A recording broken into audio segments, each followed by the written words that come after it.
നമസ്കാരം. V help ചാനലിൻ്റെ എല്ലാ പ്രിയപ്പെട്ട പ്രേക്ഷകർക്കും നൂലാമാലയുടെ മറ്റൊരു അധ്യായത്തിലേക്ക് സ്നേഹപൂർവ്വം സ്വാഗതം. നമ്മൾ എന്ത് വിഭവം കഴിച്ചാലും നമ്മൾ പറയുന്ന ഒരു വിഭവത്തിൻ്റെ പേരുണ്ട്. ഏതാണ് ആ വിഭവം എന്നുള്ളതാണ് ചോദ്യം. ഇപ്പം നമ്മൾ പായസം കുടിച്ച് എന്തുകൊണ്ട് പായസം രസമുണ്ടോ? അടിപൊളി രസമുണ്ടായിരുന്നു. സദ്യ കേമായി. പിന്നെ അതിലെ സാമ്പാർ അടിപൊളി രസമായിരുന്നു കേട്ടോ. എന്താ സാമ്പാർ അടിപൊളി. അതുപോലെ തന്നെ അതിൻ്റെ ഈ കൂട്ടുകറി ഉണ്ടല്ലോ, കൂട്ടുകാർക്ക് എന്ത് രസമാണ്. മൊത്തത്തിൽ സദ്യ എല്ലാ വിഭവങ്ങളും നല്ല രസമുണ്ടായിരുന്നു. അതുകൊണ്ട് ഞാൻ 1-2 തവണ കൂടുതൽ വാങ്ങിക്കഴിച്ചു. പ്രഥമൻ്റെ കാര്യം പറയാനില്ല, നല്ല അടിപൊളി രസമായിരുന്നു. അതുകൊണ്ട് ഞാൻ 3 ഗ്ലാസ് പ്രഥമൻ കഴിച്ചു എന്നൊക്കെ നമ്മൾ പറയാറുണ്ട് അല്ലേ. അതായത് നമ്മൾ ഏതൊരു ഭക്ഷണം കഴിച്ചാലും നമ്മൾ പറയുന്ന മറ്റൊരു വിഭവത്തിൻ്റെ പേരെന്താണ്? ഉത്തരം രസം എന്ന് പറയുന്ന വിഭവമാണ്.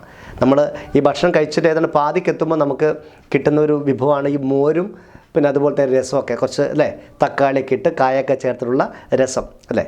എന്ത് കഴിച്ചാൽ നമ്മൾ രസമുണ്ട് എന്ന് പറയും. രസമില്ലെങ്കിലും രസമുണ്ട് എന്ന് പറയുന്ന ഈ രസം എന്ന് പറയുന്ന വിഭവത്തിൻ്റെ പേരാണ്. ഇന്നത്തെ എപ്പിസോഡ് ഇവിടെ പൂർണ്ണമാകുന്നു. വീണ്ടും നാളെ കാണാം. Good bye.